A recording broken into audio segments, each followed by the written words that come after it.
Okay देखिए बेटा, coordinate geometry chapter number 7 class 10th। तो कोऑर्डिनेट ज्योमेट्री में हमने क्लास 9th में पढ़ा था कि कोई भी ग्राफ है, देखो ज्योमेट्री का मीनिंग आ गया तो सिंपल सी बात है, एक जो हमारी ज्योमेट्री होती है उसका यूज होगा। ज्योमेट्री का यूज होने का मीनिंग ये हो गया कि हमारा जो भी कंपास है, स्केल है, जो भी चीज है वो इसके अंदर क्या होगी, यूज होगी। तो इसके अंदर जो यूज होगी तो एक ग्राफिकली तरीके से यूज होगा, ग्राफिकल तरीके से यूज होगा। ये तो होती है अपने पास एक्स एक्सिस, ये होती है भाई वाई एक्सिस, इसे हम बोलते हैं एक्स डैश, इसे बोलते हैं भाई वाई डैश। देन यहाँ पे आएंगे आप लोगों के पास पॉजिटिव पॉइंट, यहाँ पे आप लोगों के पास आएंगे पॉजिटिव पॉइंट, और इस साइड आएंगे बेटा नेगेटिव पॉइंट। इस साइड किसके आएंगे बेटा, negative point. Same thing y axis पे आएगा यहाँ पे पॉजिटिव पॉइंट,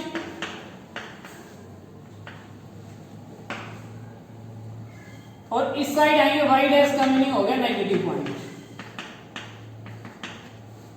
अब ये जो ज्योमेट्रिकली कोऑर्डिनेट है, कोऑर्डिनेट का मीनिंग ये हो गया कि x और y के जो भी पॉइंट हैं वो हमें ग्राफ में बनाने हैं। किसमें प्लॉट करने हो, ग्राफ में प्लॉट करने। ग्राफिकली तरीके से हम लोग देखें तो इस पॉइंट को तो हम लोग बोलते हैं बेटा एब्सिसा, 9th में करवाया था, इसको बोलते हैं बेटा ऑर्डिनेट। क्या बोलते हैं, ऑर्डिनेट। एब्सिसा पॉइंट और ऑर्डिनेट बोलते हैं इसको। तो अब ये दोनों का जब कॉम्बिनेशन हो जाता है, दोनों का क्या हो जाता है, कॉम्बिनेशन हो जाता है, तो क्या बन जाता है बेटा, कोऑर्डिनेट बन जाता है। कोऑर्डिनेट बन जाता है। क्या बन जाता है बेटा, कोऑर्डिनेट बन जाता है। क्या बन जाता है बेटा, कोऑर्डिनेट बन जाता है वो आपके पास। ठीक है, तो कोऑर्डिनेट बन गया। तो यही चीज हम इस चैप्टर के अंदर सीखेंगे। इस चैप्टर के अंदर हम सीखेंगे कि यदि हम कहीं जा रहे हैं एक ग्राफिकली तरीके से, यहां से हमने कोई भी पॉइंट ले लिया बेटा 2 3, देन ये एब्सिसा पॉइंट हो गया, ये कौन सा हो गया बेटा, कोऑर्डिनेट पॉइंट है ना। दोनों को मिलके कौन क्या हो गया, कोऑर्डिनेट हो गया। कोऑर्डिनेट का मीनिंग x और y की वैल्यू आप लोगों को मिलेगी। ये ध्यान रहे, पहली वैल्यू होती है x एक्सिस पे, यानी कि x की वैल्यू होती है। दूसरी वैल्यू किसकी होती है भाई, y की वैल्यू होती है। अच्छे से ध्यान रखना इस चीज को बेटा, भूला नहीं। अब देखो, अब हमें 2 और 3, 2 किसका है बेटा, x का, 3 किसका है, y का। ऑर्डिनेट है, ऑर्डिनेट पॉइंट किसका हो गया, y का। तो 2 मैंने ये पॉइंट लिया, और 3 कहां से लिया बेटा, मैंने ये पॉइंट लिया। 3 कहां से लिया बेटा, ये पॉइंट लिया।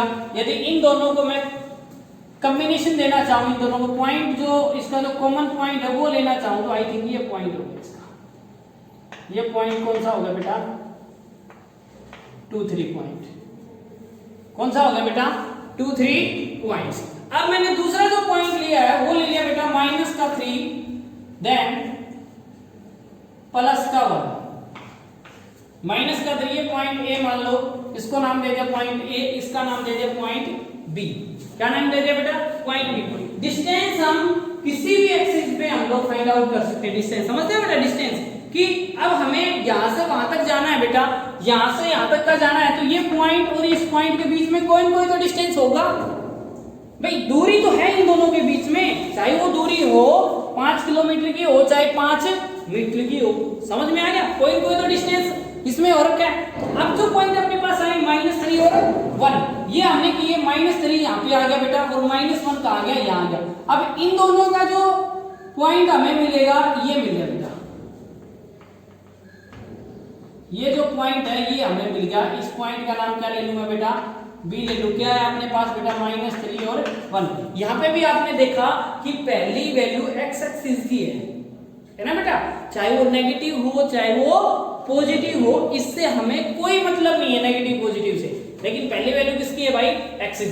अब ये पूछेगा आपसे find the distance between this point, कि इन दोनों पॉइंट के बीच में कितना डिस्टेंस है, ये आपस में एक दूसरे से कितनी दूरी पे रह रहे हैं।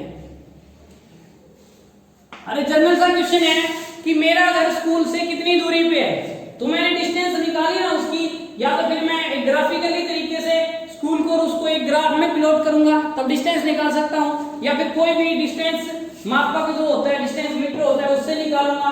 ठीक है, कोई अल्टरनेट है मेरे पास। तो यहां से यहां तक का जो डिस्टेंस हमने निकालना है, कहां से कहां तक का भाई, ए टू बी का जो डिस्टेंस हमें निकालना है, ये क्या होगा भाई, ए और बी के बीच की दूरी होगी। ए और बी के बीच की दूरी होगी, ए और बी के जो भी है। अब ए के पॉइंट ये हो गए, बी के पॉइंट क्या हो गए, ये हो गए। अब देखो दो जो पॉइंट हैं, दोनों पॉइंट को हम एक चीज नहीं मान सकते। एक पॉइंट को क्या माना मैंने, ए, दूसरे को क्या माना मैंने, बी माना। या फिर मैं इसको ये भी मान सकता था, दैट मीन A1 मान सकता था ना, अरे मान सकता था, तभी तो पता लगेगा दोनों अलग अलग जगह हैं। तो इसलिए मैंने इसको क्या माना था, बी। सेम थिंग इसमें जो पहला पॉइंट आया उसको मानेंगे बेटा x1, इसको मानेंगे y1। क्या मानेंगे बेटा, x1 और y1। इसको क्या मानेंगे, x2 और y2। अंडरस्टैंड, x2 और y2, ये चीज मानेंगे हम लोग इनके दोनों के बीच का जो डिस्टेंस है। क्योंकि ऑब्वियस है, पहली वैल्यू किसकी है भाई, x की, दूसरी वैल्यू किसकी है, y की। तो मैंने क्या मान लिया, x1 और y1। यहां से क्या मान लिया, x2 और y2। अरे मान लिया कि नहीं मान लिया। तो ये चीज आप लोगों को अच्छे से ध्यान रखनी है कि ये जो पॉइंट्स हैं ये हम इस प्रकार से मानेंगे। अब लिखिए बेटा, मोस्ट इंपोर्टेंट चीज है डिस्टेंस फॉर्मूला। देखिए distance formula, distance between two points, ऐसा भी लिख सकते हैं आप लोग, डिस्टेंस बिटवीन टू पॉइंट्स।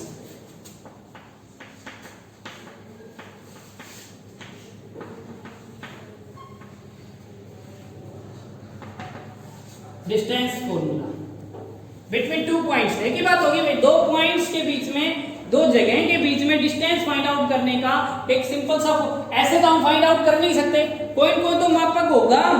अरे होगा कि नहीं होगा, तभी तो मान सकते हैं हम लोग। तो देखो बेटा, लिखिए फॉर्मूला, यहाँ पे लिख लीजिए ए बी, दो पॉइंट हो गए बेटा ए बी। लिखिए under the root x2 minus x1 की होल पावर 2 प्लस में y2 माइनस y1 की होल पावर 2। क्या आप लोगों के पास x2 की वैल्यू है, x1 की वैल्यू है, y1 की वैल्यू है, y2 की वैल्यू है? तो बेटा अपने पास x1 y1 और x2 y2 की वैल्यू एट प्रेजेंट है। तो क्या हम इस फॉर्मूले में सिर्फ नहीं कर सकते? अरे कर सकते हैं नहीं? ठीक है, तो एक तो अपना बिल्कुल सिंपल क्वेश्चन ही आएगा, बिल्कुल सिंपल क्वेश्चन आएगा, बिल्कुल लाइट सा क्वेश्चन आएगा, सिंपल, बिल्कुल जीरो लेवल की चीज है ये, कि किन्हीं भी दो पॉइंटों के बीच में हमें डिस्टेंस फाइंड आउट करना हो, इस प्रकार से हम लोग फाइंड आउट कर सकते हैं। आपके पास बेटा क्या मिलेगा, आपके पास ऐसा सिस्टम ना भी मिले, अरे ये सिस्टम आपके पास ना भी मिले ग्राफ के अंदर, तो आप लोगों के पास डायरेक्ट पॉइंट मिलेंगे। डायरेक्ट पॉइंट का मीनिंग समझ रहे हैं बेटा, कि ए के पॉइंट दे दिए और बी के पॉइंट दे दिए, या फिर ए भी उसमें स्पेसिफाई ना भी कर रखा हो, समझ में आएगा। ये दिया मिलेगा आपको कि distance between two points, distance between two points. तो इस फॉर्मूले में रखता हूं बेटा कि AB is equal to x2 कितना है अपने पास बेटा, x2 कितना है, यहां पे लिख लेना -3, तो -3 माइनस है, x1 की वैल्यू कितनी है 2, तो माइनस तो फॉर्मूला बोल ही रहा है भाई, अरे बोल रहा है कि नहीं माइनस फॉर्मूला, तो माइनस यदि फॉर्मूला बोल रहा है तो अपने पास, तो बेटा हम लोग ये इसमें क्या लिखेंगे, माइनस वाला मेंशन करेंगे, ठीक है ना, माइनस वाला क्या करेंगे बेटा, मेंशन हम लोग करेंगे। ये ध्यान रहे बेटा, किसी प्रकार की कोई भी आप लोगों को इसमें मिस्टेक नहीं करनी है। देखिए बेटा कि -3 माइनस का 2 प्लस टाइम y2 की value 1, very good, -3 whole square under the root. तो यहाँ पे तो एक जनरल सा सॉल्यूशन है आई थिंक, है ना बेटा, जनरल सा सॉल्यूशन क्या, -3 - 2 क्या आएगा अपने पास, -3 - 2 -5 की होल पावर 2 प्लस में -2 की whole power 2 under the root. तो मेरे भाई यार, अरे नेगेटिव की यदि हम होल पावर करते हैं तो बेटा किस में आ जाती है, वो पॉजिटिव में कन्वर्ट हो जाती है। तो यहाँ पे 25 लिख दूं, यहाँ पे 4, 25 प्लस में 4, तो √29 यूनिट।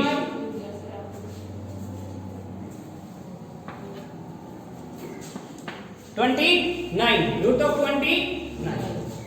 तो अपने पास रूट ऑफ 29 ये यूनिट आई है। क्या ये भाई यूनिट, क्योंकि यहाँ पे क्या नहीं दे रखा इसने, ना तो कोई सेंटीमीटर में दे रखा ना ही मीटर में दे रखा है। तो अपने पास क्या आ गया, उसका डिस्टेंस क्या है 20√29 यूनिट। ठीक है भाई, तो ये आया। यदि आप इसका रूट फाइनलाइज करना चाहते हो तो 5.23 ऐसे कुछ समथिंग आ जाएगा इसका। ठीक है बेटा, तो वो भी आप लोग निकाल सकते हैं या फिर एज इट इज इसको यहीं पे रख सकते हैं बेटा। ठीक है, तो ये चीज है बेटा कि अब हम करेंगे बेटा कि यदि अपने पास कोई भी स्ट्रेट लाइन है, इसमें पॉइंट दे रखा है, ये ए पॉइंट दे रखा है बेटा, ये कौन सा दे रखा है, बी पॉइंट दे रखा है। क्या दे रखा है, कोई भी 2 पॉइंट दे रखे हैं और इनके ये लाइन ऐसे नहीं आई है बेटा।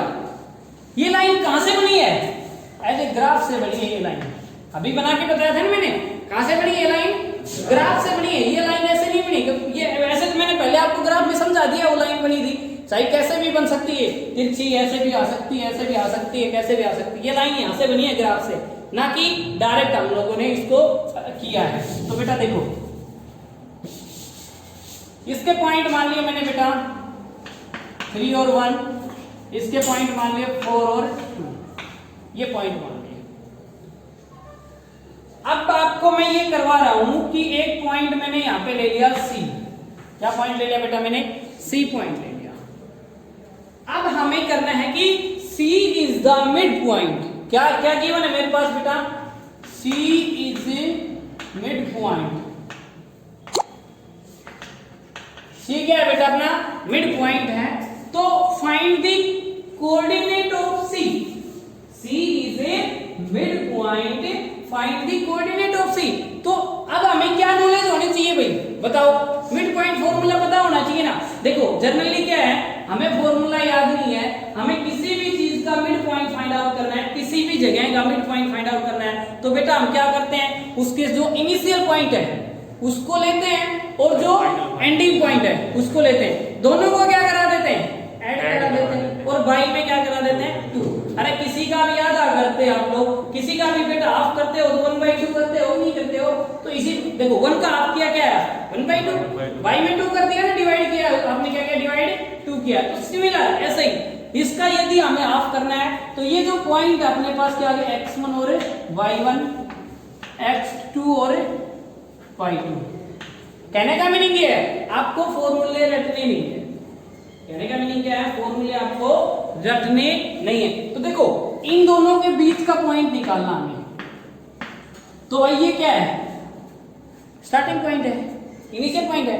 ये क्या हो गया, तो उसका एंडिंग पॉइंट हो गया। तो मैं क्या कर दूं इसका, देखो मिड पॉइंट फॉर्मूला।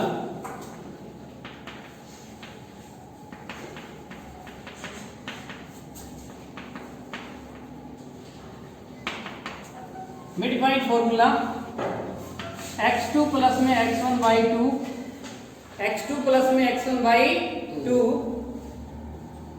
ये तो एक वैल्यू आ गई, समझ में आ गया बेटा। दूसरी जो वैल्यू निकालूंगा क्या निकालूंगा, y2 प्लस में y1 में, बोलिए बेटा समझ में आ गया। क्या आप लोगों के पास x2 और y2 नहीं है, x1 और y1 नहीं है अपने पास। देखो एक बार ट्राई करते हैं, चलो x2 प्लस में x1 क्या है मेरे पास भाई, x2 कहां से लेके आएंगे आप लोग भाई, 4 प्लस में 3 बाई में 2 इज इक्वल टू क्या लिख दूं भाई 7/2। Yes sir. 3.5 लिख सकते हैं आप लोग, यस सर। 3.5 लिख देता हूं बेटा डायरेक्ट। नेक्स्ट में देखो 2 प्लस 1 1/5। हाँ जी भाई, y2 प्लस में y1, 2 प्लस में 1 बाई में 2 इज इक्वल टू 3/2, 1.5 लिख सकते हो बेटा। तो मैं यहां पे C के पॉइंट क्या क्या लिख दूं, हाँ जी एक सेकंड धीरे से आप बताओ बेटा, क्या मैं C के पॉइंट ये लिख सकता हूं,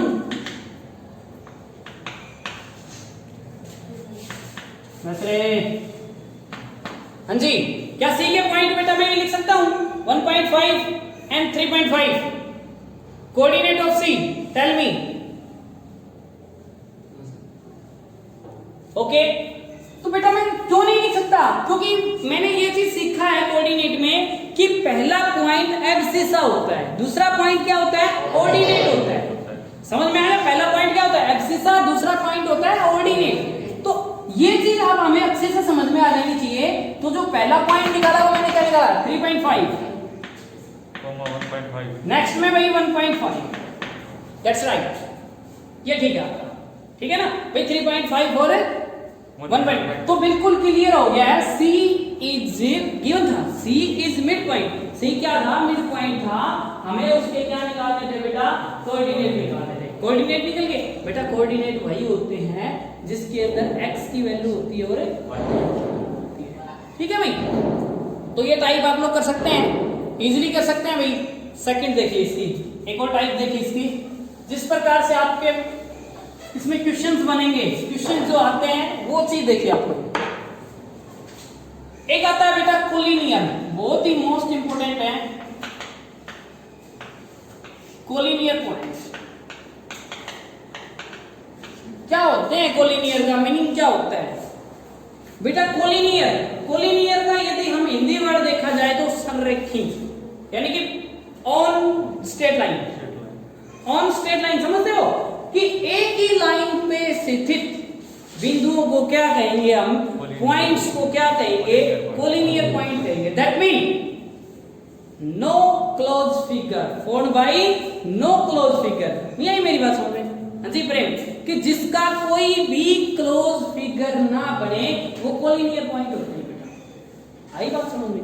जिसका कोई भी क्लोज फिगर ना बने उसे हम क्या कहेंगे, कोलिनियर पॉइंट कहेंगे। तो बेटा यदि किसी का, एक बात और कह दूं मैं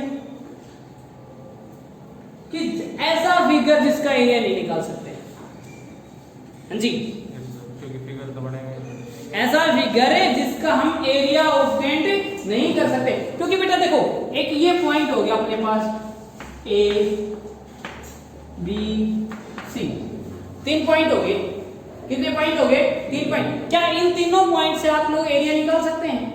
नहीं ना। हाँ सर, यदि ये पॉइंट यहां होता तो हम लोग एरिया निकाल देते, एरिया निकाल देते, area of triangle, area of triangle. लेकिन हमें तो क्या सीखना है भाई, कोलिनियर पॉइंट सीखना है। क्या सीखना है? कोलिनियर। तो कोलिनियर पॉइंट वो होते हैं जो भाई ए की लाइन पे हो, यानी कि A B C, A B C. मैंने आपको 2-3 चीज बताई है कि ऐसे पॉइंट्स, ऐसे फिगर जिसका एरिया ऑब्टेन नहीं कर सकते हम लोग, ठीक है भाई, जिसका कोई भी क्लोज फिगर हम लोग नहीं बना सकते हैं बेटा, क्लोज तो बनेगा ही नहीं, ठीक है। अब सर हमें कैसे पता लगेगा कि ये कोलिनियर पॉइंट है? हमें कैसे पता लगेगा कि ये कोलिनियर पॉइंट है? तो पॉइंट तो 3 मिलेंगे, डेफिनेट है भाई, ये तो ए बी सी पॉइंट तो क्या मिलेंगे आपको? 3 पॉइंट मिलेंगे। मैं आपसे पूछूंगा कि क्या ये तीनों पॉइंट कोलिनियर है, यस या नो? अब हमें कैसे पता चलेगा कि ये कोलिनियर है या नहीं है? देखिए बेटा, उस चीज के लिए मैं आप लोगों को सिखा रहा हूं। इंपॉर्टेंट चीज है बेटा, लिखिए A B is equal to N time B C, most important चीज। Note down, A B is equal to N time B C, where n belongs to capital N। यहां पे आप लोग समझे होंगे कि n belongs to capital N का meaning क्या हो गया कि कैपिटल N किसका सिंबल होता है? n natural number. आगे समझ में? तो n की वैल्यू यहां पे क्या होगी बेटा? नेचुरल नंबर होगी। तो नेचुरल नंबर होगी तभी तो ये इसके, यानी कि n की वैल्यू 1 होगी तो भी काम चल जाएगा। दैट मीन मैं यहां पे एक ये चीज ले लूं कि AB is equal to BC, this is a collinear point, this is a collinear point, yes, okay. उसके बाद AB is equal to 2 time BC, collinear point, yes. अगर मैं आपको ये बोल दूं AB is equal to 0 time BC, no sir, possible नहीं है। अरे कहां बना तीसरा पॉइंट? नहीं बना ना, तो इसलिए n belongs to n, n belongs to n। समझ में आ गया बेटा? n belongs to n क्यों किया है? n belongs to n इसलिए किया है बेटा क्योंकि n है वो एक नेचुरल नंबर है।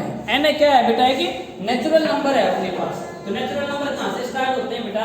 1 2 3 4, स्टार्टिंग फ्रॉम 1, स्टार्टिंग फ्रॉम 1 वहां से स्टार्ट होते हैं। तो ये क्या होते हैं बेटा? कोलिनियर पॉइंट होते हैं। इस पे मैं एक एग्जांपल कराता हूं, ठीक है भाई। देखिए ए के पॉइंट मैंने मान लिया बेटा 3 4, बी के पॉइंट मान लिए 2 1, इसके मान लिए 7 3 7 3, ए के पॉइंट 3 4, बी के पॉइंट 2 1, सी के पॉइंट 7 3। ये पॉइंट मैंने क्या कर लिया बेटा। अब मैं आपसे ये पूछना चाह रहा हूं, देखो मैंने ये लाइन नहीं दी भाई, अंडरस्टैंड, ये लाइन मैंने दी नहीं, मैंने आपको केवल 3 पॉइंट दिए और इसमें हमें ये देखना है कि क्या 3 points are collinear, 3 points are collinear. ये देखो, तो सबसे पहले हम लोग क्या निकालेंगे भाई, बताओ बेटा क्या निकालेंगे, टेल मी एवरीवन, क्या निकालेंगे? पॉइंट तो गिवन है, पॉइंट इसका मीनिंग क्या होगा बेटा, इसका मीनिंग क्या होता है? ये मैंने लिखा है बी, ए बी का मीनिंग हो गया कि ए और बीच का डिस्टेंस, समझ में आ गया बेटा। बीसी का मीनिंग क्या होगा, बी और सी के बीच का डिस्टेंस। तो पहले मैं क्या निकालूंगा, एबी। तो देखो एबी निकालने के लिए आई थिंक मेरे पास ये देखना होगा, ये तो भाई x1 ये y1 ये x2 और ये y2।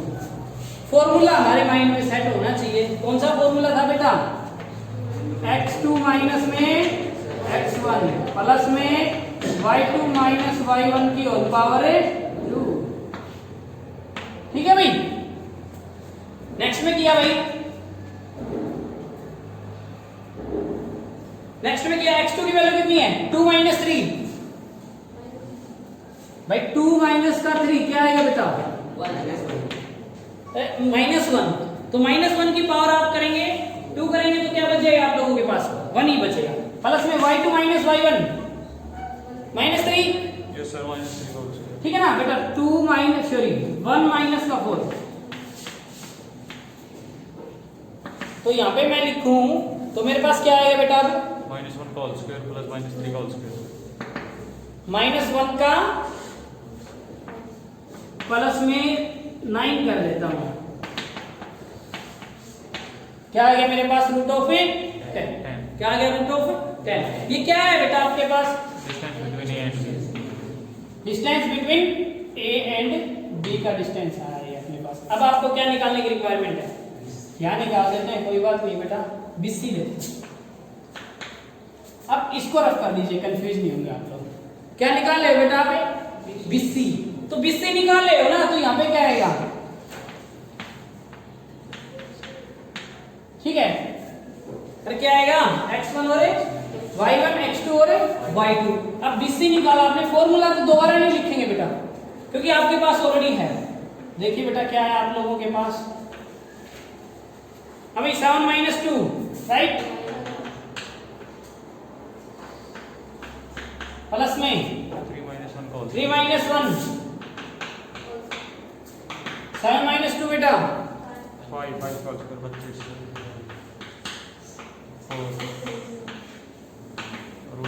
ठीक है। यहाँ पे क्या है अपने पास, ठीक है भाई। देखो अब ये मेरे पास क्या है, बीसी। यदि मैं किसी स्टूडेंट से ये पूछ लूं, ये तो मेरे पास बीसी है, ये मेरे पास क्या है, AB, यानी कि यहाँ पे मैंने लिख दिया AB does not equal to BC। Understand भाई, यहाँ पे इक्वल भी तो मिल सकता है आप लोगों को भाई। पहला स्टेप तो अपना क्या है, इक्वल का ही है ना, पहला स्टेप क्या आपका इक्वल का ही है। तो AB does not equal to BC, तो AB यदि BC के इक्वल ही नहीं है तो क्या आप कहेंगे कि यह कोलिनियर पॉइंट है, कहेंगे क्या, कभी नहीं कहेंगे। These point are not collinear, ये जो पॉइंट्स हैं आप लोगों के पास क्या नहीं है बेटा, कोलिनियर नहीं है। समझ में आ गया, क्या नहीं है बेटा, कोलिनियर अपने पास नहीं है ये तीनों पॉइंट कोलिनियर। तो यहाँ पे आप लोगों का आप आंसर ये हो गया नॉट कोलिनियर, नॉट कोलिनियर। क्या आंसर हुआ बेटा, नॉट कोलिनियर। तो आप लोगों ने कोलिनियर के बारे में सीखा, ठीक है। दे दिए कि ABCD इज ए रोम्बस। मैं आपसे पूछना चाहूं, क्या ABCD is a square, prove that ABCD is a square. तो आप प्रूव कर सकते हैं, कैसे, हमें प्रॉपर्टी याद होनी चाहिए, कौन सी, एक तो रोम्बस की, एक स्क्वायर की। सर डिस्टेंस तो इसका भी बराबर आएगा और डिस्टेंस तो स्क्वायर का भी बराबर आएगा। डिस्टेंस तो इसका भी बराबर आएगा, डिस्टेंस तो स्क्वायर का भी बराबर आएगा। कोई एक ऐसा डिफरेंट करो ना कि जिससे हमें ये पता लग जाए कि ये स्क्वायर है रोम्बस है। अब एक बात और देखें हम लोग सर कि 90 डिग्री पे तो इसके भी बाइसेक्ट करते हैं और 90 डिग्री के स्क्वायर के भी करते हैं। भाई 90 डिग्री के स्क्वायर के भी बाइसेक्ट करते हैं, इसके भी बाइसेक्ट करते हैं। अब बात ये करते हैं कि इसके डायगोनल इक्वल नहीं होते हैं, इसके डायगोनल इक्वल नहीं होते हैं। और डायगोनल इक्वल किसके होते हैं बेटा? डायगोनल इक्वल होते हैं, डायगोनल इक्वल केवल स्क्वायर के होते हैं, नॉट रॉन्ग। समझ में आ गया भाई? तो कौन सा डिफरेंस देखना पड़ेगा हमें कि देखो AP is equal to BC is equal to CD is equal to DA, दोनों में सेम है, सेम है ना। इससे तो हम लोग कोई डिसाइड कर ही नहीं सकते हैं। हम डिसाइड किससे करेंगे? यदि मेरे पास AC is equal to BD आता है, यदि मेरे पास AC is equal to BD आता है, यदि मेरे पास AC is equal to BD आता है, तो हम क्या कहेंगे? ये क्या है बेटा? कोई स्क्वायर है। क्या है बेटा? कोई स्क्वायर है, अदरवाइज स्क्वायर नहीं है। ठीक है ना? अदरवाइज स्क्वायर नहीं, वो क्या होगा? रोम्बस होगा। तो हमें इसका डिस्टेंस तो चेक करके देखना ही देखना है। अरे एक नंबर में क्वेश्चन आ जाता है, डिस्टेंस चेक करने की जरूरत नहीं है, उसने रोम्बस दे रखा है तो डिस्टेंस तो क्या मिलेगा? सेम मिलेगा। ये तो श्योर है, डिस्टेंस क्या मिलेगा? श्योर मिलेगा। हमें क्या चेक करना है? अरे दो ही तो डिस्टेंस निकालने हैं भाई, AC और BD, ये इक्वल है तो हम क्या कहेंगे? स्क्वायर। नहीं होगा तो नहीं होगा नहीं। अब बात करते हैं, एक ऐसा फिगर आ गया मेरे पास, 3 पॉइंट दे दिए ABC, 3 पॉइंट दे दिए मेरे पास इस प्रकार, किसी भी ट्रायंगल के 3 पॉइंट दे दिए AB, ये 3 पॉइंट दे दिए बेटा, ABC पॉइंट दे दिए। अब मैं आपसे ये प्रूव करवाना चाहूं कि ABC is a equilateral triangle, ABC is a equilateral triangle. तो आप लोग कैसे करेंगे बताएंगे बेटा? आप लोग कैसे प्रूव करेंगे कि इक्विलैटरल ट्रायंगल, ये जो इक्विलैटरल ट्रायंगल होगी या नहीं होगी? तो देखते हैं बेटा। सर इक्विलैटरल ट्रायंगल तो वो होती है AB is equal to BC is equal to CA। यदि ये तीनों साइड बराबर आ जाती हैं तो सर हम क्या कहेंगे कि वो एक इक्विलैटरल ट्रायंगल है। तो ये तीनों साइड कैसे इक्वल निकालेंगे? अरे मेरे भाई AB होता है AB का डिस्टेंस, BC होता है क्या होता है बेटा? BC का डिस्टेंस, CA क्या होगा? C और A का डिस्टेंस। सिमिलर यदि आपसे बोले कि आइसोसेलेस ट्रायंगल प्रूव करो तो बेटा यदि आइसोसेलेस ट्रायंगल हमें प्रूव करना है तो दो साइड इक्वल तो दिखानी पड़ेगी भाई। दो साइड इक्वल का मीनिंग यही होगा सर, यही दिखा देंगे AB is equal to AC। By chance AB is equal to AC नहीं आया तो हमें BC निकालना पड़ेगा। ठीक है भाई, ये तो हमने रैंडमली उठाया है ना। तो यदि AB is equal to AC नहीं आ रहा तो हमें BC निकालना पड़ेगा। क्या पता BC उसके बराबर आ जाए। तो अब हम बात करते हैं बेटा एक ट्रायंगल के अंदर ही स्केलेन ट्रायंगल क्या होता है? स्केलेन तो सब जानते हैं भाई कि not equal to, not equal to. Scalene का मीनिंग क्या हो गया? Not equal to. समझ में आ गया? पर तीनों निकाल के चेक करनी पड़ेगी। अब बात आती है राइट एंगल ट्रायंगल पे। राइट एंगल ट्रायंगल पे, राइट एंगल ट्रायंगल पे क्या होता है? Right angle triangle, right angle triangle ये होती है बेटा। ठीक है भाई, समझ में आ गया बेटा? तो ABC 3 पॉइंट दे दी सर। अब हम एंगल तो फाइंड कर नहीं सकते भाई साहब, एंगल फाइंड नहीं कर सकते हम लोग। क्यों? क्योंकि सर एंगल कैसे फाइंड आउट करें? हम दे रखे हैं हमारे पास क्या? कोऑर्डिनेट दे रखे हैं सर हमारे पास। तो क्या दे रखे हैं? कोऑर्डिनेट दे रखे हैं। एंगल कैसे फाइंड आउट करें? हाँ, कोऑर्डिनेट से हम डिस्टेंस फाइंड आउट कर सकते हैं। दैट मीन ये क्या हो गया? H, ये क्या हो गया भाई? P, ये क्या हो गया? B। हमें राइट एंगल ट्रायंगल की प्रॉपर्टी पता है, कौन सी भाई?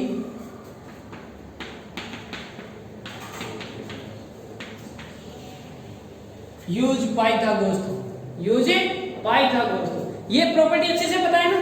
क्या इसकी डिस्टेंस निकाल सकता हूं मैं? यूज डिस्टेंस फॉर्मूला, इसकी डिस्टेंस निकाल सकता हूं, इसकी डिस्टेंस निकाल सकता हूं। इन तीनों की डिस्टेंस निकालूं और हाइपोटेन्यूज का square is equal to perpendicular का स्क्वायर प्लस में बेस का स्क्वायर, प्लस में बेस का स्क्वायर। यदि ये बराबर आते हैं अपने पास तो मैं क्या कहूँगा बेटा, ये क्या अपने पास एक राइट एंगल ट्रायंगल है, अदरवाइज नहीं है। अंडरस्टैंड? तो बेटा आज आपकी क्लास यहीं पे एंड करता हूँ मैं। ओके, नेक्स्ट इससे आगे नेक्स्ट स्टार्ट कराऊंगा मैं आपको बेटा।